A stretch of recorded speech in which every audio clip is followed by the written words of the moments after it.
no, it's a pure economic. We have big deficits with, as you know, with all three of them. And in one case, they're sending massive amounts of fentanyl, killing hundreds of thousands of people a year with the fentanyl.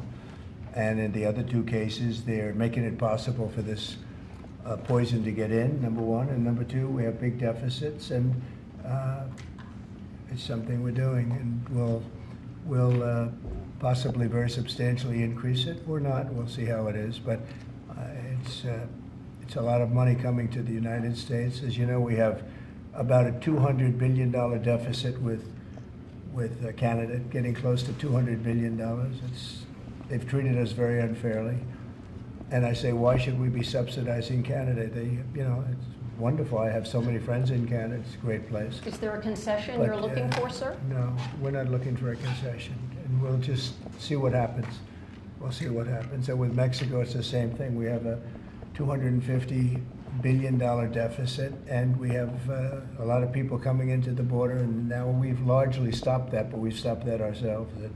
I think they've done a fantastic job. You've seen the numbers, they've dropped to almost zero. But we've suffered under the past administration for years and years. We've suffered with millions of criminals coming into our country. Criminals, people from jails from all over the world. They come through Mexico, and they come through Canada too. A lot of them come through Canada, and a lot of fentanyl comes through Canada, and China makes the fentanyl. China makes the fentanyl, gives it to Mexico, puts it through Canada, puts it through different places, mostly Mexico, but also a lot through Canada. And so all three haven't treated us very well. There are significant. Can I ask you about your meeting with NVIDIA? What did you talk about, and do you think you need to ban more of the chips that they're selling to China? Well, he's a great gentleman, and I hadn't met him. He's the biggest in the world in terms of chips. And I can't say what's going to happen with it. We had a meeting. It was a good meeting. But eventually we're going to put tariffs on chips. We're going to put tariffs on oil and gas. That'll happen fairly soon. I think around the 18th of February. And we're going to put a lot of tariffs on steel. We already have tariffs on steel, and we've saved our steel industry, but that was relatively small compared to what it'll be. But we're going to be putting tariffs on steel and aluminum and ultimately copper. Copper will take a little bit longer, and that'll happen pretty quickly. It'll mean it'll be a great boost for our steel industry. It'll make our steel industry very strong. If I didn't put the tariffs on years ago on steel, which actually Biden left because there was so much money that they couldn't do anything about it, we would have lost. We wouldn't have one steel mill in this country if I didn't do that. We saved the steel industry.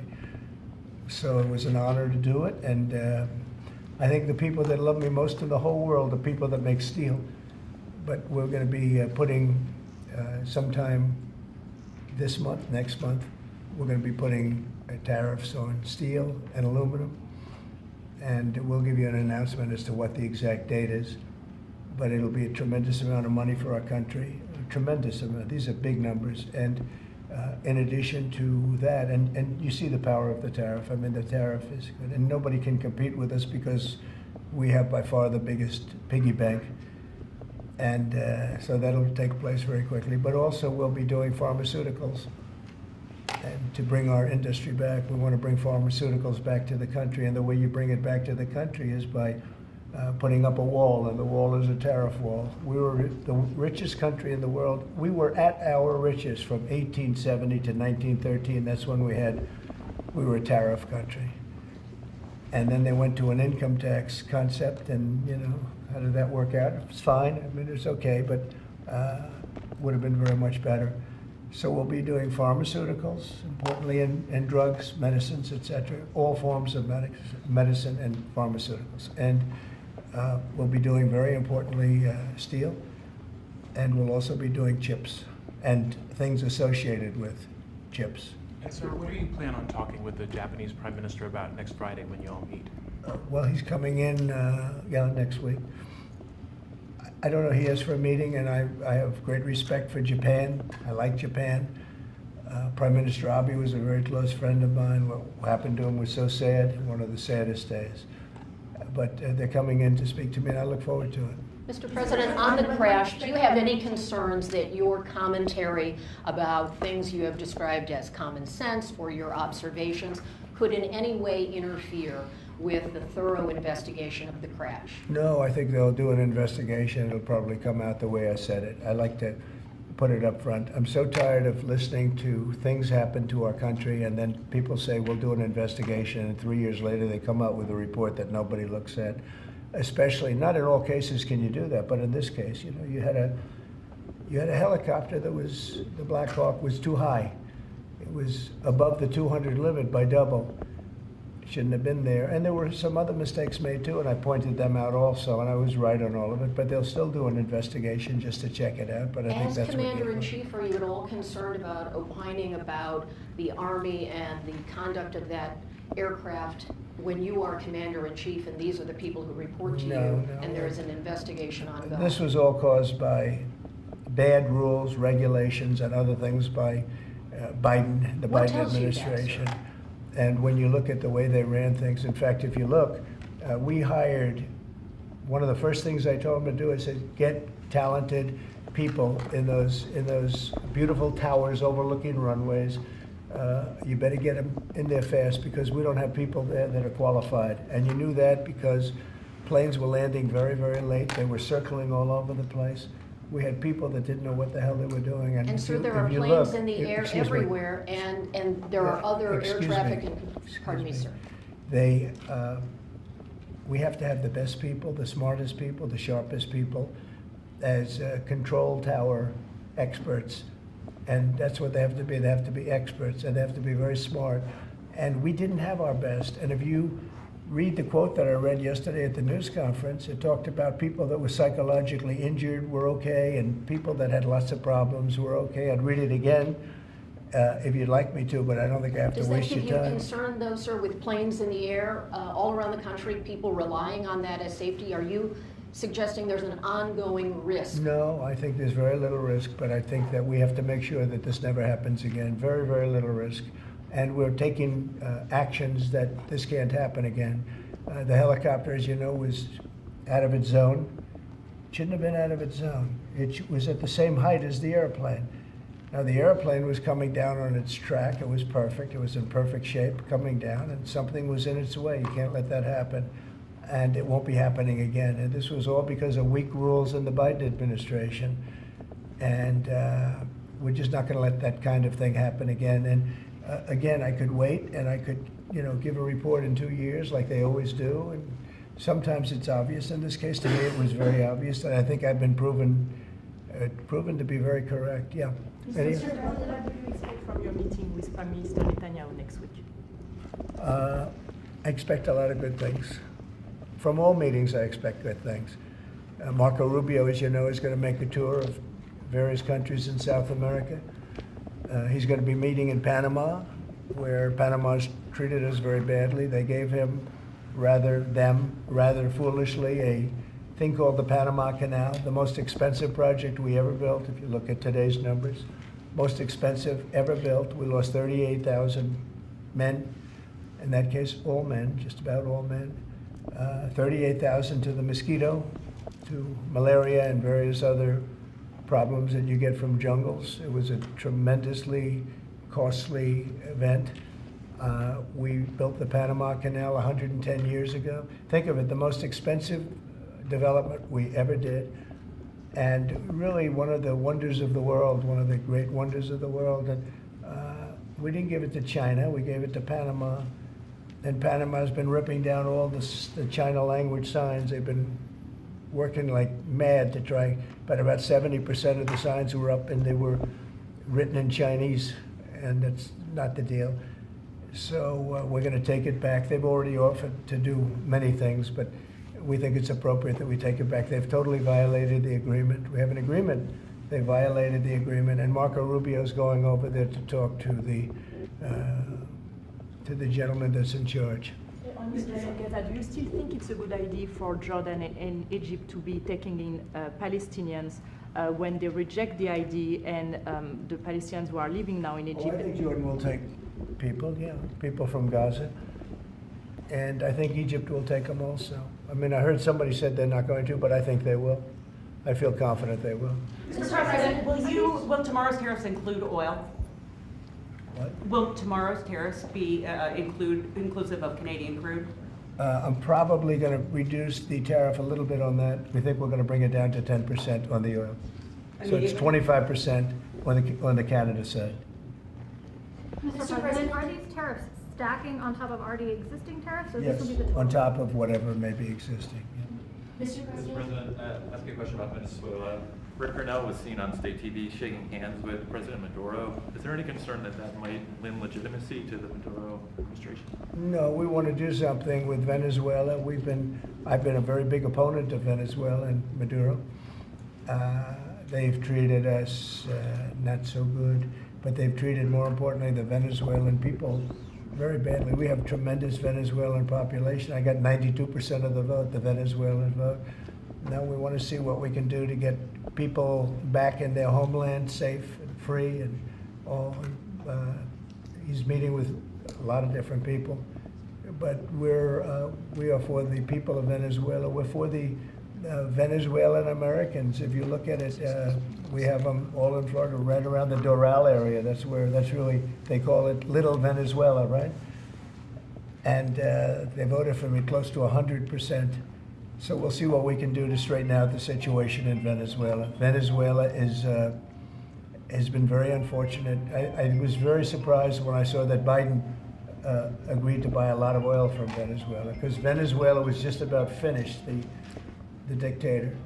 And when that happened, it brought him back to life. You know, Biden went out and they buy millions of barrels of oil. I say, what's that all about? So we're not going to let that stupid stuff happen. So we'll see what happens. We're not happy with Venezuela. We don't like the way they've treated the Venezuelans at all. Mr. President, there have been some warnings or messages that government websites will be shut down this evening to scrub them of DEI content. Can you confirm if that's What's accurate? been shut down? Government websites, will be shut down this evening to scrub them of DEI content. Can you confirm whether that's accurate and if there are any concerns? I don't know. about- It doesn't sound like a bad idea to me. DEI would have ruined our country, and now it's dead. I think DEI is dead. So if they want to scrub the websites, that's okay with me. But I can't tell you. I guess probably certain people handle it certain ways. But I'll tell you who's very happy about it: the military. The real leaders, the real generals in the military, they're very happy about it. Doug is very happy about it. He's got a big group of people that are going to be working for him, really starting right now. He just got signed up, and they're very happy about it. He had a lot of DEI, everybody did, but he has not been a fan. It was really hurting our country badly. It's costing a lot of money too. Do you see the kind of money we're talking about? Hundreds of millions of dollars for nonsense. Now we have our country back now. Our country is back, and it's a nice thing to say. I've never seen such love. I've never had anything like it. I've never seen anything like it.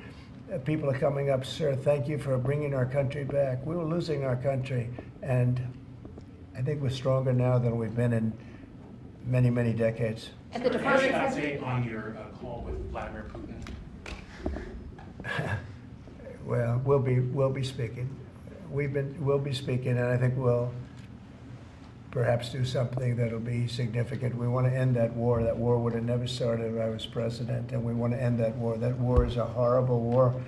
Millions of young people are being killed, mostly on the lines now, mostly soldiers. But the cities have been largely destroyed, many of them. They're like demolition sites.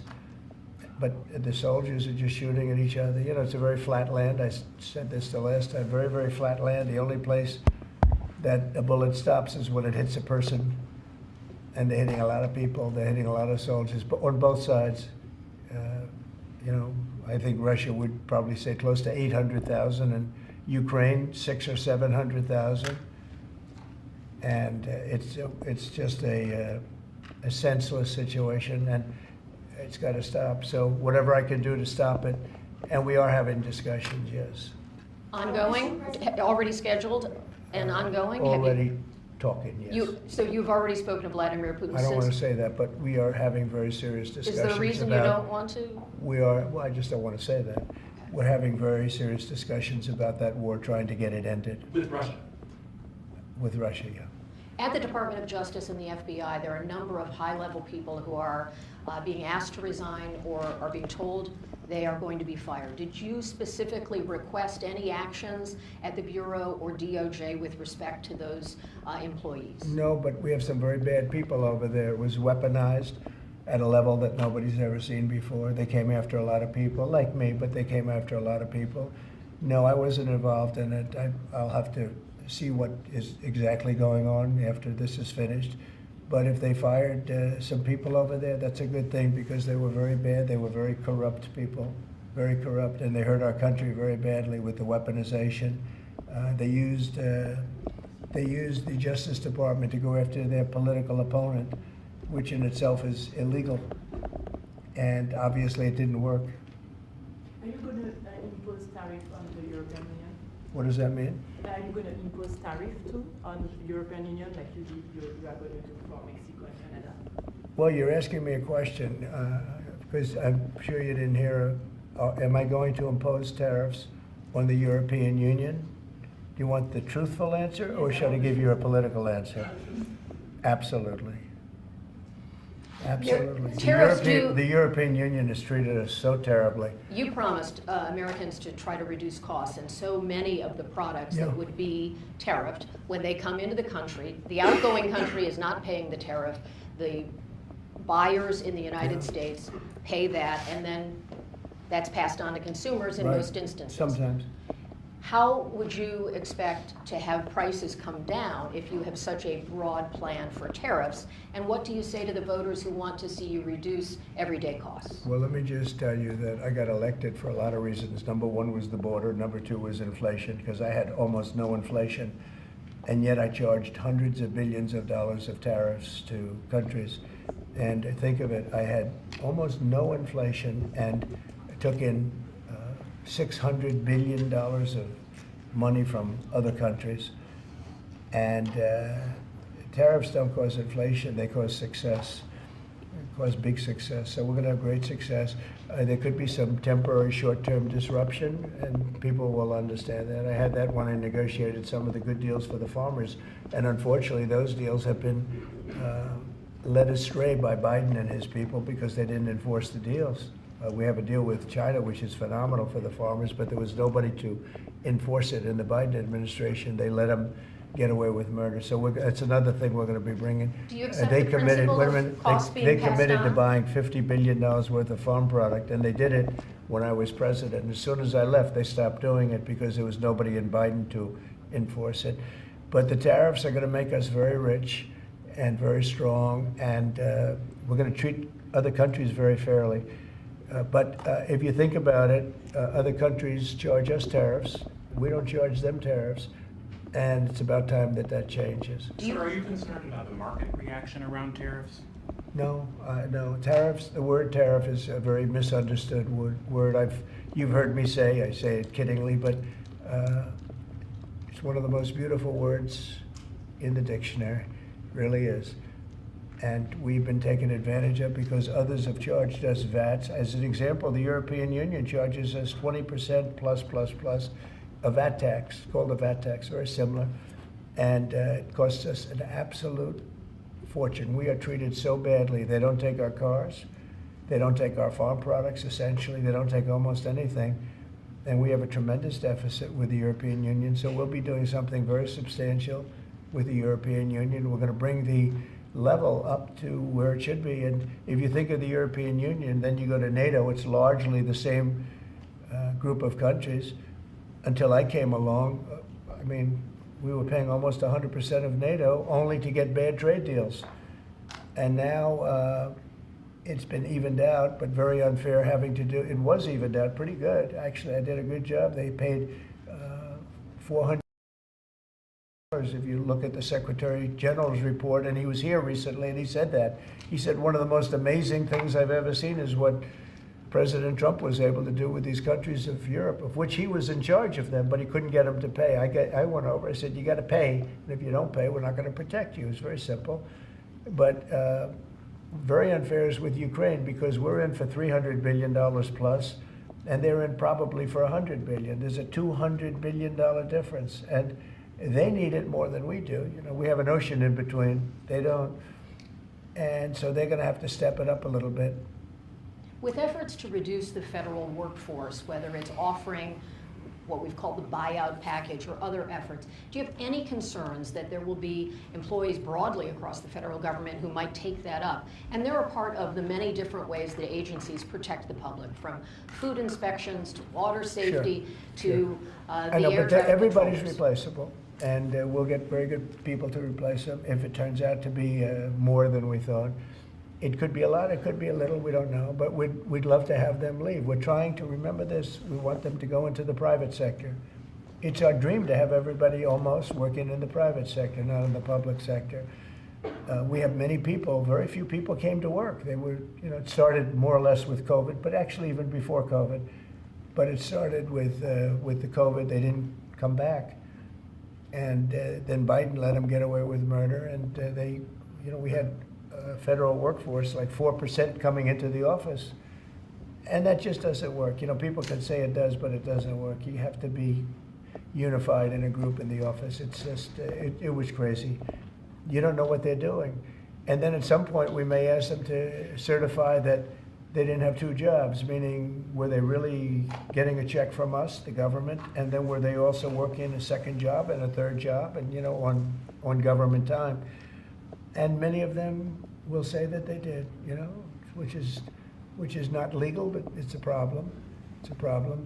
No, we want to get that out. We want to clean it out. You know, people have been trying to reduce federal government now for 40 years, 45 years, and they haven't been able to do it. And this is a way of doing it, I think, very nicely. It's sort of a buyout, too.